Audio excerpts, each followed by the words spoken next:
Afternoon, everybody. Thanks for being here. Obviously, the last few days have been a fairly intensive set of discussions, and we've covered a lot of ground, so I thought it was important to try to bring everybody up to speed on the road journeyed and the road ahead. Before I do, though, I want to address for a moment the tragic events that have taken place over the course of the last 24 hours that have hit our friends in Australia and in Pakistan. The news of the brazen murder of more than 120 innocent students in Peshawar is devastating.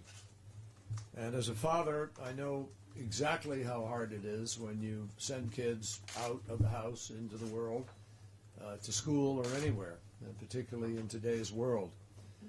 Mothers and fathers send their kids to school to learn and to be safe and to dream and to find opportunity. And particularly at this military school in Pakistan, they sent their kids there with the hope and dreams of serving their country. Instead, today they are gone, wiped away by Taliban assassins who serve a dark and almost medieval vision, and the opposite of everything that those mothers and fathers wanted for their children. The images are absolutely gut-wrenching. Young children carried away in ambulances, a teacher burned alive in front of the students, a house of learning turned into a house of unspeakable horror. And Prime Minister Sharif said, "These are my children, it is my loss." Well, this morning, wherever you live, wherever you are, those are our children.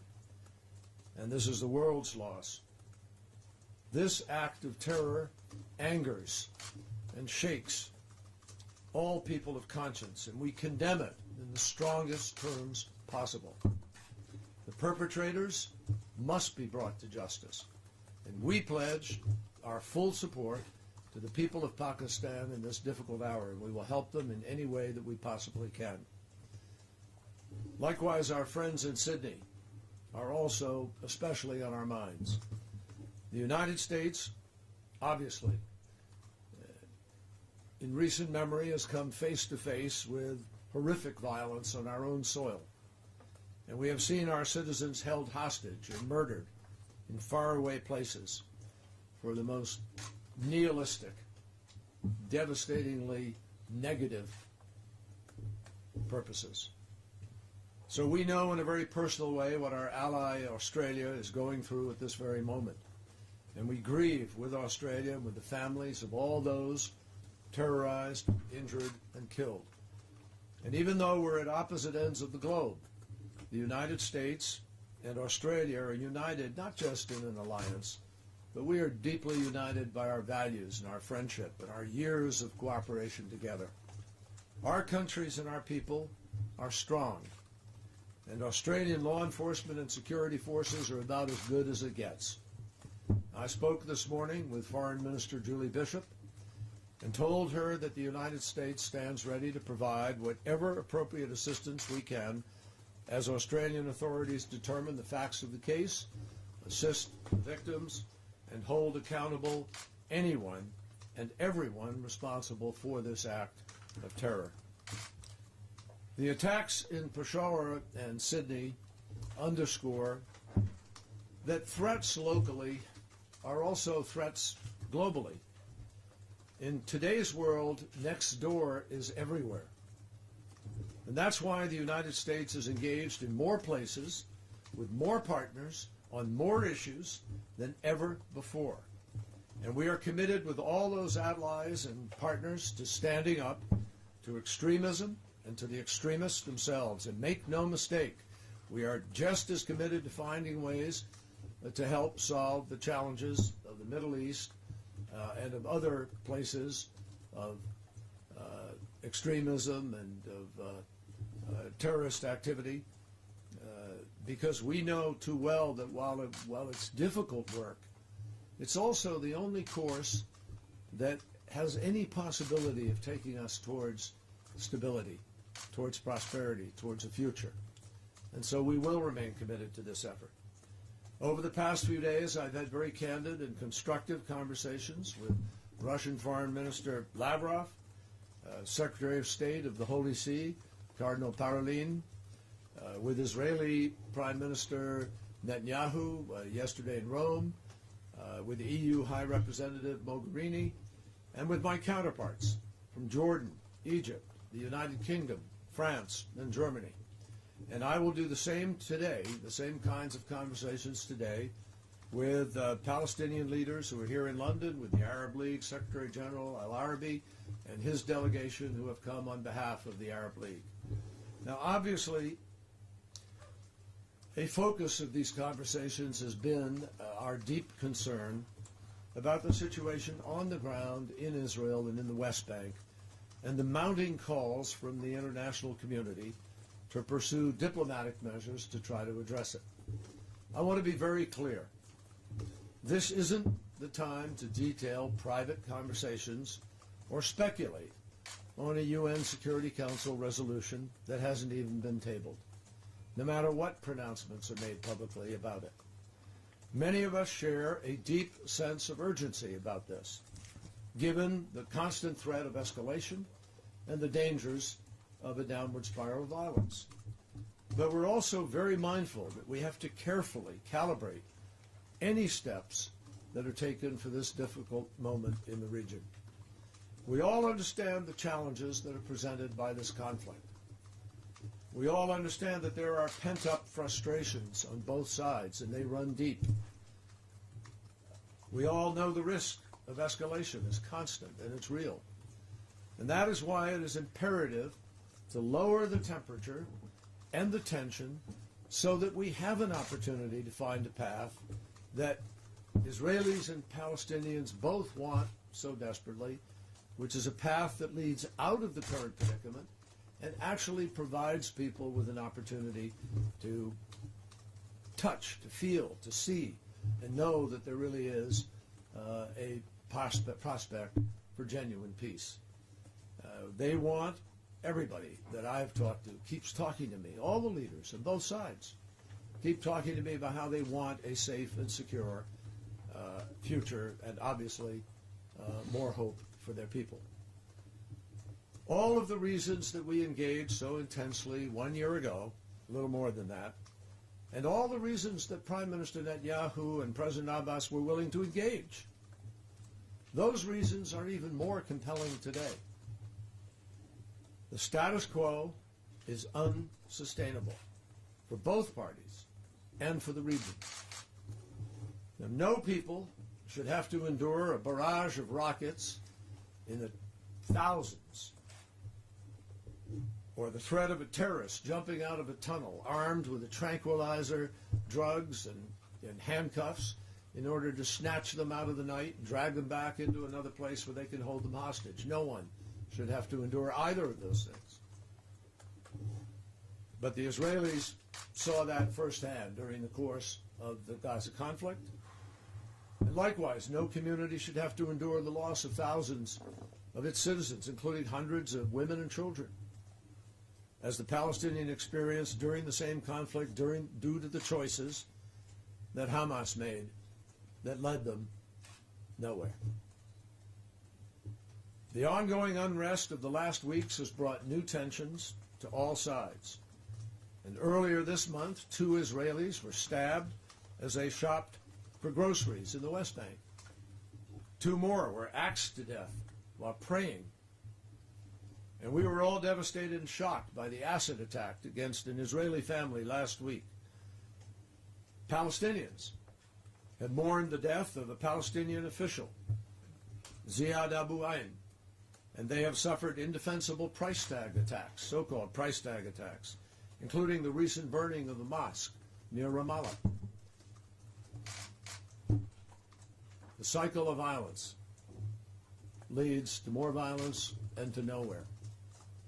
Peace is the only prospect, and people need to fight for it.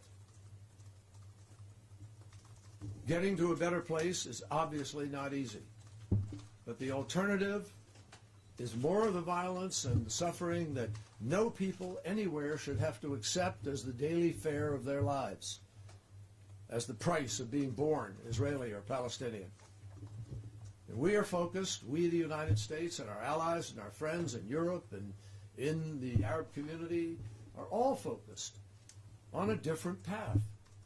Our friends are focused on a path that could lead to a different future, and we will never hesitate to fight to go down that path. And that is why the United States and our partners will remain deeply engaged, not just with the Israelis and the Palestinians, but on the other conflicts, plural, that dominated our discussions during the course of this week. In Syria and Iraq, a historically broad coalition composed of countries from 5 continents is taking on Daesh, a vicious terrorist organization whose sheer evil clearly knows no bounds. And I engaged in a conversation with Foreign Minister Lavrov regarding the need for a political settlement, which he also agrees is the only solution, as do others in the region and all of our European allies. And in Ukraine, the international community continues to stand up for the principle that a nation has the right to determine its own future, that no matter how powerful and aggressive its neighbor, its border should be sovereign and should be integral and respected. Now, obviously, there is no shortage, therefore, of challenges, and I've only scratched the surface in those that I've listed. There is, of course, Libya, Mali, and the Sahel, and the Maghreb, and Yemen, and Afghanistan, and you can run a longer list, yes. And we are engaged in all of those places trying to find a better path forward.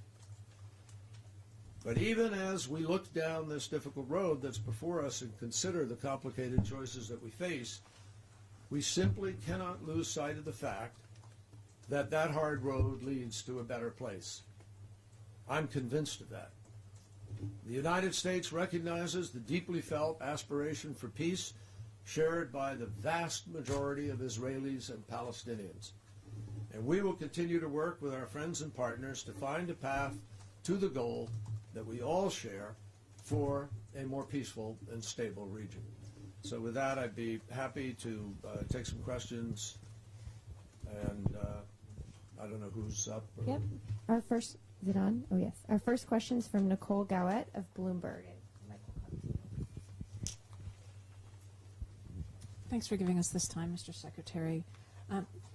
In the past, the U.S. has simply blocked resolutions at the UN that it feels threaten or undermine Israel. This time you've made this trip to Europe to discuss various proposals with your counterparts. Can you tell us what has changed that's led you to do this? And mindful of your concern about discussing details about resolutions, could you tell us what the U.S. would like to see or would need to see in a resolution to support it? And finally, given the challenges that the U.S. has faced in trying to broker a Mideast peace deal over these many years, is it time for the process to become more of a multilateral affair? Thank you.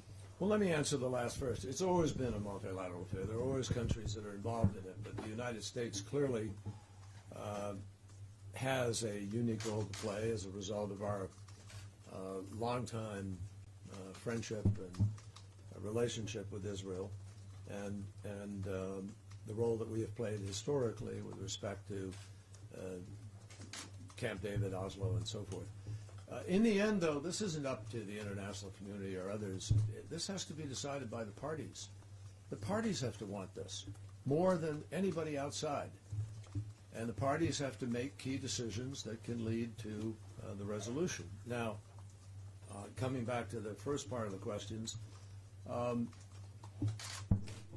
right now what we're trying to do is have a constructive conversation with everybody to find the best way to go forward in order to create the climate, the atmosphere, the political space, if you will, to be able to go back to negotiations and resolve this politically. Now, clearly, in the beginning of an election and in the middle of an election, it's very difficult and complicated because we believe very deeply that nobody should somehow interfere or do something that might be perceived as interfering in the course of that election. And we want to find the most constructive way of doing something that therefore will not have unintended consequences, but also can stem the violence. It's a particularly sensitive moment because we understand the frustrations of Palestinians. We understand the frustrations of the Palestinian Authority and President Abbas and those who are pushing hard because they don't see another course at this moment. So the key is to try to find out whether or not there are other options, other ways, other courses. Could something be done that helps to respect the process that Israelis are about to undergo, simultaneously respecting the needs of the region to de-escalate the tensions and avoid confrontation. That's what we hope to achieve. That's what these discussions are all about. And we will continue to have these discussions this afternoon and on into the next days. But we've made no determinations other than that about any about language, approaches, specific resolutions, any of that. We haven't made any determinations. Great. And the final question is from Joe Biddle of AFP. Thank you very much, Mr. Secretary. If I could just ask you to turn our attention to Russia today. The ruble is falling and crashing to unprecedented lows against the dollar. Was this what the United States and the European sanctions were intended to do? Weaken the ruble and thereby weaken Putin and hope he changes course in Ukraine? And now that the Russian people are facing real economic hardship, is it the right time for more sanctions in order to try to force a de-escalation in Ukraine? Or should Moscow be given some breathing space in order to prevent an economic meltdown which could have an effect on the global economy? And just turning back to what you mentioned, and you talked about the Taliban, the attack in Peshawar today, and the hostage-taking in the cafe in Sydney yesterday. What is your assessment of the rising threat level from Islamic extremism around the world? Is it now, would you agree, at one of its highest levels ever, despite the United States' efforts to try and attack this? And how can governments around the world protect their people from what seems to be a growing trend towards lone wolf attacks? Thank you. Well, obviously, everybody has taken note of what has happened with respect to the ruble in the last days and the pressures on it. And it goes without saying that the purpose of the European, U.S. et al. Effort with respect to sanctions was to make it clear to Russia, to President Putin, that there are costs attached to the unilateral annexation of Crimea and the continued support for separatists within Ukraine and the violation of Ukraine's territorial sovereignty and integrity. And the sanctions set out to do that.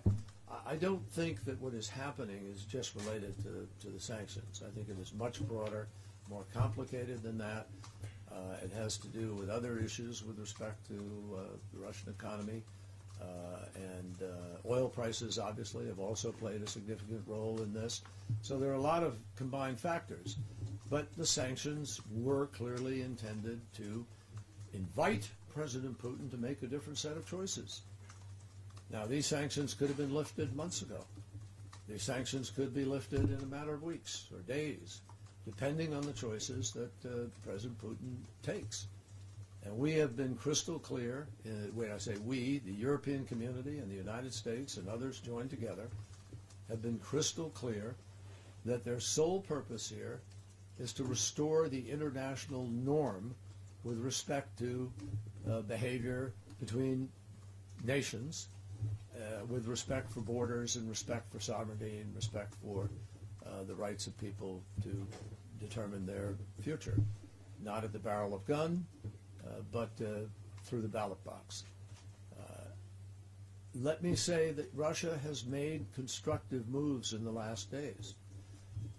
And there are some indications that whether it is the line of control negotiation or the calm that is in fact in place in a number of places, the withdrawal of certain people, there are signs of constructive choices.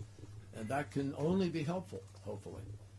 And our hope is that in the days ahead, we can get a clear, defined path by all parties where everybody understands what each is doing in living up to agreements and in moving to de-escalate this situation. That has always been our goal.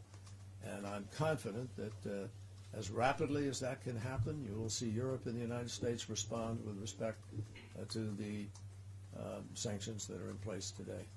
We do not want the people of Russia, to be heard here. This is not our goal.